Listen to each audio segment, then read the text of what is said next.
Welcome to Soul Care. A few minutes in your week to stop and find some hope. This is Black History Month, and I'm thinking about the ways I can learn more about the history of African American people.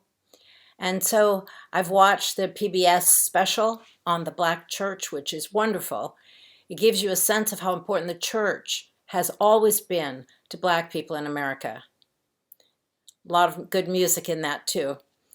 And I'm reading the graphic books called March. It's 3 volumes by John Lewis and Andrew Aden, illustrated by Nate Powell, which depict the major events of the civil rights movement. And they show how James Lawson and Martin Luther King taught the philosophy of nonviolence to these young people, high school students, college students, and just folks who marched and participated in demonstrations. They were teaching that we respond to hatred not with hatred, but with love. And that was the reason the whole movement was successful. It was based on faith and love and the belief that life could be better. I watched a special on Marian Anderson, the great singer, and read a devotion about Catherine Dunham, the great dancer. And I've come to wonder, how could these people find the hope, find the creativity and the perseverance to demonstrate that hope through years of oppression? We're living in a time when many people find it hard to see any hope, especially with the pandemic, but also the terrible power outages in Texas that we're having and the tremendous political divide that we see across our country. There has been, though, a wave of hope just now, I feel it, with the arrival of the COVID vaccine. More and more people are getting that vaccine and feeling a wave of hope. I'm hoping, of course, that everyone will get it, and soon, and that teachers will get it and be able to have the schools reopened. One of the writers that I have appreciated is Howard Thurman, the great Black theologian, who wrote a poem called The Work of Christmas. When the song of the angels is stilled, when the star in the sky is gone, when the kings and princes are home, when the shepherds are back with their flocks, the work of Christmas begins. To find the lost, to heal the broken, to feed the hungry, to release the prisoner, to rebuild the nations, to bring peace among brothers, to make music in the heart. This poem has been set to music a number of times, and one of the renditions is a song by Jim Strathdy, a United Methodist in our conference who has written many songs. This one is called I Am the Light of the World. And the words have the same message as Howard Thurman's poem, but they bear repeating. I am the light of the world. You people come and follow me.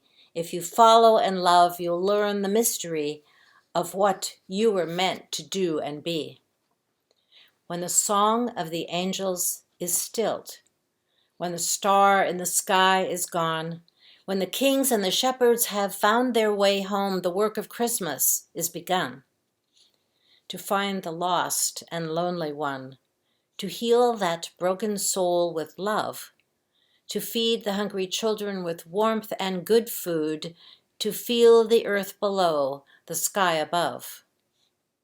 To free the prisoner from his chains, to make the powerful care, to rebuild the nations with strength and goodwill, to call a man your brother everywhere, to bring hope to every task you do, to dance at a baby's new birth, to make music in an old man's heart and sing to the colors of the earth.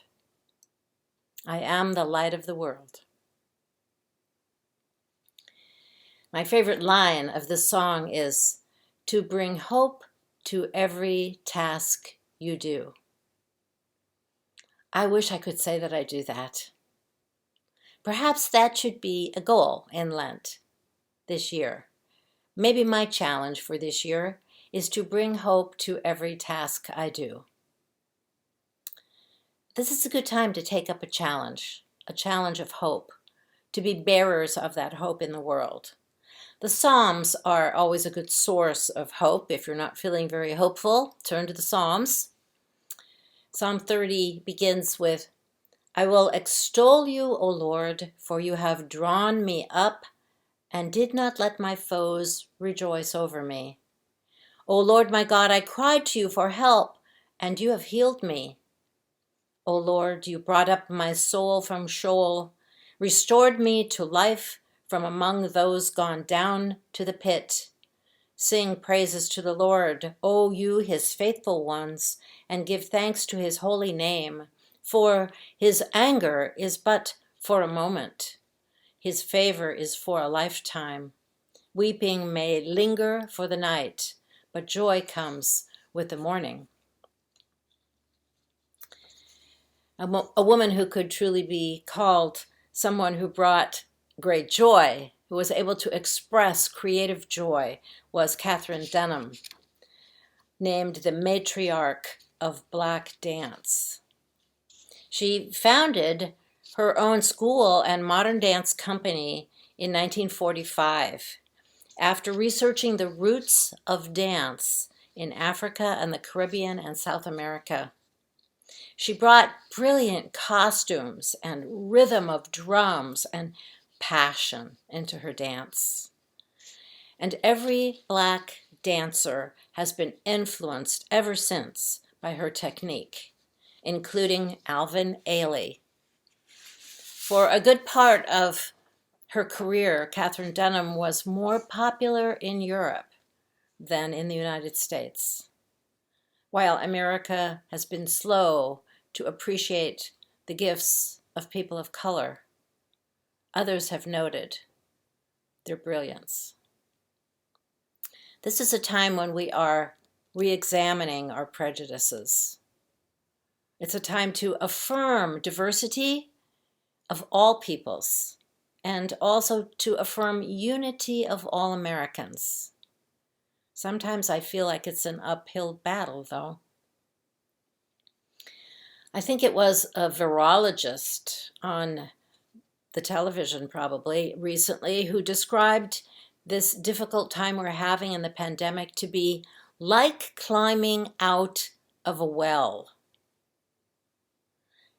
Look at the wall of the well as you're trying to climb out, and it looks dark and bleak and never ending. But turn your head and look up at the sky, and you see light and hope. Psalm 30 ends with these words, Hear, O Lord, and be gracious to me. O Lord, be my helper. You have turned my mourning into dancing. You have taken off my sackcloth and clothed me with joy,